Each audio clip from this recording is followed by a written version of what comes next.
जय हिंद दोस्तों, स्वागत है फिर से एक नए वीडियो में। अगर आज से पहले जो है कि HCF यानी महत्तम समावर्तक दो विधि से नहीं जानते थे, तो आज हम सीख जाएंगे आसान से। पहला है अभाज्य गुणनखंड विधि द्वारा और दूसरा बनाएंगे हम भाग विधि द्वारा। तो सीखते हैं काफ़ी आसान भाषा में। सबसे पहले आपको अभाज्य गुणनखंड आता है तो काफ़ी आसान होगा, नहीं आता है तो हम सिखाएंगे।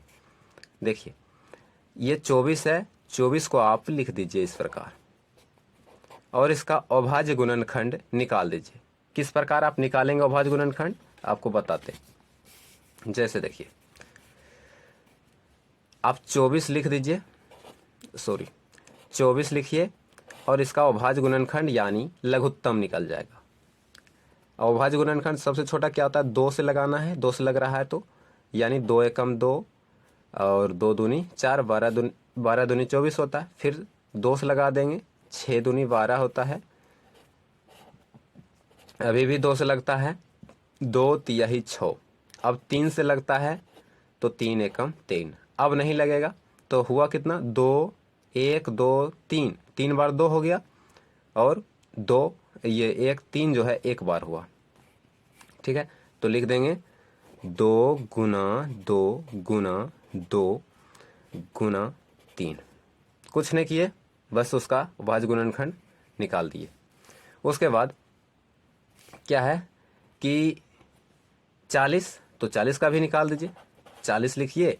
उसके बाद इसमें जितना बार में लगता है, 2 सबसे छोटा अभाज्य होता है, तो ये 20 दूनी 40, 2 से 10 दूनी 20, 2 से लगेगा तो ये 5 दूनी 10, अब 5 से लगेगा एक बार में, तो 2 कितना बार आया, 1 2 3 बार 2, एक बार 5। यहाँ 40 लिखिए और 1 2 बार 2 लिखे, 3 बार आया ना, गुना 5। इस प्रकार निकाल लीजिए अभाज्य गुणनखंड। उसके बाद आप निकालिए इसका जो है कि 56 का, 56 लिखिए। काफ़ी आसान है, आपको निकाल सकते हैं। 2 सबसे छोटा होता है, 2 से लगता तो लगाइए, नहीं तो 3 से लगाना पड़ेगा। तो 2 से लगाएंगे तो 2 दूनी 4 और 1 इसमें चल गया, 16 हो गया, 2 8 16। 2 से लगाएंगे, 2 एकम 2, 2 चौके 8, 2 से लगाएंगे, 2 सती 14। अब 7 से ही लगेगा, 7 भी एक अभाज्य संख्या है तो एक बार में, तो 1 2 3 बार 2 आया, एक बार 7 आया। यहाँ हम लिख देंगे 56। उसके बाद इसका अभाज्य निकाल लेते हैं, 1 बार 2 बार 3 बार, उसके बाद ये 7। इतना लिखने के बाद अब HCF निकालना है। तो देखिए, HCF निकालना काफ़ी आसान है, बस इसमें यहाँ पर ध्यान देना आपको, यानी HCF। HCF का मतलब क्या होता है आपको पता होगा, नहीं पता है तो बताते हैं, हाईएस्ट कॉमन फैक्टर। ठीक है, तो देखिए HCF कैसे, इसमें ध्यान देना है कि जो तीनों में मिले, जो तीनों में मिले उसको लिखना है। तो देखिए 2 है इसमें, इसमें भी 2, इसमें भी 2, तो एक बार 2 मिल चुका है हमको। फिर आप यहाँ पर गुना करिए, उसके बाद 1 2 का काम खत्म। फिर देखिए यहाँ पर भी 2, क्या इसमें भी 2 बार 2 है, इसमें भी देखिए 2 है, तो 1 2 और मिल गया, गुना। अब यहाँ 2 है, यहाँ भी 2 है, यहाँ भी 2 है, फिर 2 हो गया। कहने का मतलब यह हुआ कि इसमें सबसे कम जिसमें रहेगा 2, तो किसी में तो कम है नहीं, सब में बराबर है, तो 3 बार 2 जो है सभी में मिल रहा है, तो हम 3 बार 2 लिख दिए। उसके बाद क्या 3 है किसी में, ये तीनों में से देखना है, तो क्या 3 है किसी में, तो नहीं है तो उसको नहीं लिखेंगे। 5 है किसी में, नहीं है तो नहीं लिखेंगे। 7 भी नहीं है तो नहीं, बस तीनों में मिलना चाहिए। तो निकल गया आपका HCF। तो 2 दूनी 4, 4 दूनी 8, 8 आपका HCF हो गया। यही आंसर आपका है। ठीक है, अगर नहीं समझे तो वीडियो को पीछे करके थोड़ा देख लीजिए। अब हम देखते हैं भाग विधि से। तो भाग विधि से काफ़ी आसान है। तो देखिए क्या करना है, ये इसमें जो बड़ा है उसको अंदर कर लीजिए भाग में। तो ये 84 हो गया और इसको 60 को बाहर कर लीजिए।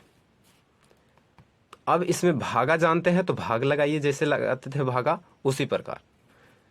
तो एक बार में आपका भागा चला जाएगा 60।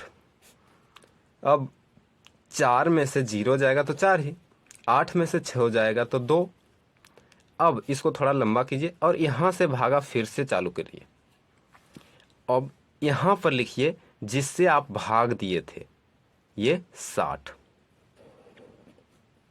फिर से देखिए, 60 से लगाए, एक बार में 60 लग गया। ये 24 आ गया घट करके, यहाँ घटा देना है जिस प्रकार घटाते थे। उसके बाद यही 60 यहाँ आता है आगे, ठीक है। अब इसमें भागा दे दीजिए। तो 24 को पढ़ेंगे कितना बार में चला जाएगा, 24 का 24, 24 दूनी 48, तो 24 तिया 72 नहीं लगेगा, या आप गुना करके लगा सकते हैं। भागा जानते हैं, नहीं जानते हैं तो पिछले वीडियो में भागा सिखाए थे, तो आप सीख सकते हैं पहले। तो 24 दूनी 48। अब 10 में से 8 जाएगा तो 2, और यहाँ बचा 5 में से 4 जाएगा तो 1। फिर इसको थोड़ा लंबा कर दीजिए और यहाँ पर भाग का चिन्ह दीजिए, और यही 24 जिससे भाग पहले दिए थे, 24 यहाँ लिखिए। थोड़ा ऐसे करके आप जो है कि 12 को फिर से भाग दीजिए 2 बार में 24, और ये आपका 0 आ गया। जब 0 आ जाता है तो आपको छोड़ देना है। अब HCF इसका क्या हुआ, HCF जो है, अब इसका HCF जिससे लास्ट बार भाग लगता है, जिससे लास्ट बार भाग लगता है वही इसका HCF होता है, अंतिम बार जिससे भाग देते। तो अंतिम बार भाग किसे दिए, 12 से, तो इसका HCF 12 हो जाएगा। यही आपका आंसर है। Thank you so much.